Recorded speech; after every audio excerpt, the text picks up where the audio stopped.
اهلا بكم في صالون الفكاهه، ومرحبا الليله ضيف عزيز علينا من فرقه سمار للكوميديا، اشتهر بتقليد الاخبار والمذيعين عموما، وزول بتاع نكته برضه. محمود حسان. مرحبا بك محمود.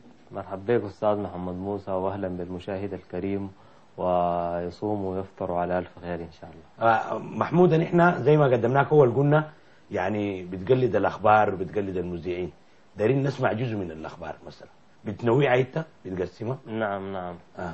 طيب سمعك غالط الصحافة. أنت أصلا قاعد تتابعها؟ قاعد أتابعها، وبعد ذاك طبعا بحفظها طوالي أثناء ما قاعد في التلفزيون، بكون حفظت النشرة. حفظت النشرة؟ حفظ كلها منه ولا الآخر. ما شاء الله تبارك الله. فسمع غلط الصحافة. نعم. المشاهدين الأعزاء، أهلا ومرحبا بكم في غلط الصحافة من صالون الفكاهة. وجاء في صحيفة الأبوديانيز تايمز العالمية التي أوردت هذا الخبر، نطالع: معقولة يا بنوت نشوف الوشيش مبروط، شوف اللوكسيد خلاها كعبة أكيدة، من بعيد شاهندة ومن قريب تلقاها ستة جيدة، شوف الطوبجيل مسوح بعد تلفون نصف الليلة، ويا حليل البينهر يا حليلة، ويكتب الكاتب بين قوسين الرجال ماتوا في تايتانيك. المشاهدين الأعزاء، بهذا نصل وإياكم إلى ختام جولتنا في غلط الصحافة من صالون الفكاهة. طيب، في أخبار تانية ما قبلت سمعت عندك خبر عن الخريف وعن المجاري وكده؟ ده بقول بدأت الاستعدادات سابقا كما ستكون لاحقا، وكما بدأت سابقا بحفر المجرى ووضع التراب بجانب المجرى لتأتي الأمطار وترجع تاني للمجرى. دي استعدادات خريف. دي استعدادات الخريف. طيب، عالميا الأخبار. عالميا الأخبار أطباء سودانيون يؤكدون أن الويكا تساعد على انزلاق اللقمة. استطاع دكتور ضنقلابي أن يفك جنيه من يد شايقي بعملية جراحية استغرقت 3 ساعات، ونجحت العملية بفك الجنيه، ونقل الشايقي والطبيب معا إلى العناية المكثفة.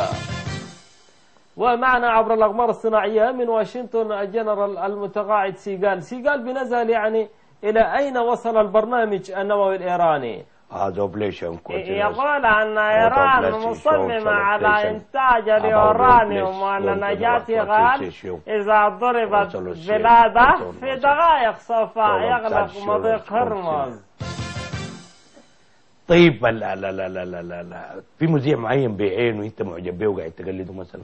أصوات مذيع. والله أول مذيع أنا قلدته هو المذيع الله يدي العافية عمار عبد الرحمن. عمار عبد الرحمن. أيوه. نسمع. المشاهد الأعزاء، أهلا ومرحبا بكم. الأخبار سرعة كده. نعم. أيوه. ثاني من المعلقين منه. فثاني من المعلقين عندنا أستاذ فيصل قاسم، وأنا عندي برنامج في الفرقة الجروب كله بنقدمه اسمه العربية. نعم. البرنامج ده بستضيف فيه شخصية في تلفونات بتجي من الخلف. نعم. من مختلف قبائل السودان. فبيبدأ البرنامج كالآتي: مرحبا بكم في برنامج بمبر الحريرة، حديثنا عن العربة. هل من غادوها في السابق كانوا لا يعرفون فن القيادة في الطريق العام؟ ألا يجب إعطاء الفرصة للآخرين؟ بعد انفصال التريلا عن الرأس كيف أصبح حالها؟ مع العلم أن تنك الوقود مربوط بهذه التريلا. وهل التريلا تحتاج إلى رأس يقودها؟ للاتصال بالبرنامج أرقامنا على الشاشة 000 يك. محمود، أنا سعيدين بيك كتير وبموهبتك اللي بتقدمها. برضه أنا عرفت إنك أنت بتقول نكات. أيوة. أول شيء أنت شايقي صح؟ شايقي. أيوة، شايقي بيور كمان. طيب، لما تسمع زول في الفرقة بيقول نكات شوايقة، شعورك بيكون شنو؟ عادي جدا، بيتقبلوا أي حاجة، بس أنا أديك دي فيها للشوايقة. نسمع. قالوا مركب في نص البحر، فجأة الموج غرقها، فيها شايقة عوام عوم، شال زول انقذوا وطلعوا برا، الجماعة ببرا مستغربين: يا سيدي حمد، المركب فيها أمك وأبوك، تنقذ الزول الغريب. قال له إن أنت ما طالب قروش.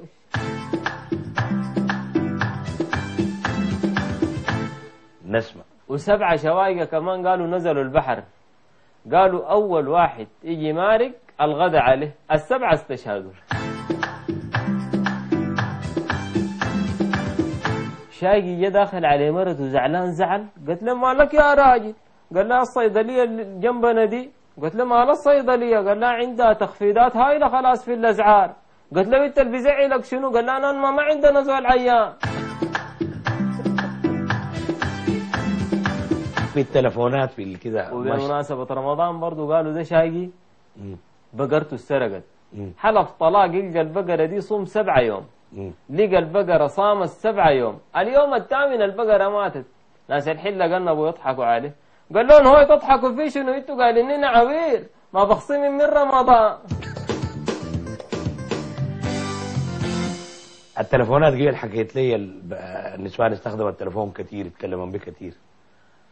دي قالوا راجل اشترى لها تلفون، اول ما اشترى لها التلفون سجلت اسامي اخواتها وصحبانها وجيرانها، بقت بتتكلم به كثير طوالي 5 ساعات 6 ساعات بتتكلم بالتلفون. راجلها بعين لها ساي، يوم من الايام اتكلمت لها ساعه واحده وقفلت الموبايل. راجلها مستغرب، جا قال لها غريبه الليله اتكلمتي ساعه واحده بس. قالت لي لا بس النمره غلط. وبمناسبة المرأة برضو قالوا دي من أهل من الجزيرة هنا. نعم. عينوها مضيفة في الطيارة. نعم. أول رحلة لها الطيارة في الجو فوق وقت الوجبة جه، فاتت للكابتن قالت له السواق بعد الرص الملحات. وهي موقف طريف ونكتة في نفس الوقت أنا شايفها، يعني مرت بي أنا وقاعد أحكيها طوالي. طالب في مدرسة الدويمة الريفية، فشعري كان كثير. عندنا أستاذ اسمه عبد الرحيم، قال لي يا ولد حسان بكرة تجي حالك شعرك ده. ده جدا يا أستاذ. جات بكرة نسيت ما حلقته، جيت دار أقف في الطابور كده تذكرته، وحيدقنا يا ريت الماسورة شلت لي مويه كبيتها في شعري تكتبته كده قام الشعر نزل. جعن لي كده قال لي حلقته كده تمام. جرس الفسحة بتاع الفطور دقة، فتنا فطرنا وجينا راجعين، عندي مشط في الجيب الخلفي سرحت الشعر رجع في محله، لاقاني في الممر بتاع البرندة قال لي واد حسان كبيت له سماد. نسمع حاجة أخيرة للمشاهدين. طيب نسمع حاجة أخيرة للمشاهدين. قالوا ده من الناس الخيال واسع، بعدين تمتام، هو صحبانه ماشيين السوق يدعشوا، أثناء ما ماشيين بالشارع شاب يقول لك نا نا نا نا نا نا. لما وصلوا محل العشاء قال له نسيت القروش في البيت. قاموا قال له خلاص نرجع، راجعين للبيت عشان يجيب القروش، شاب يقول لك بهزر ساي.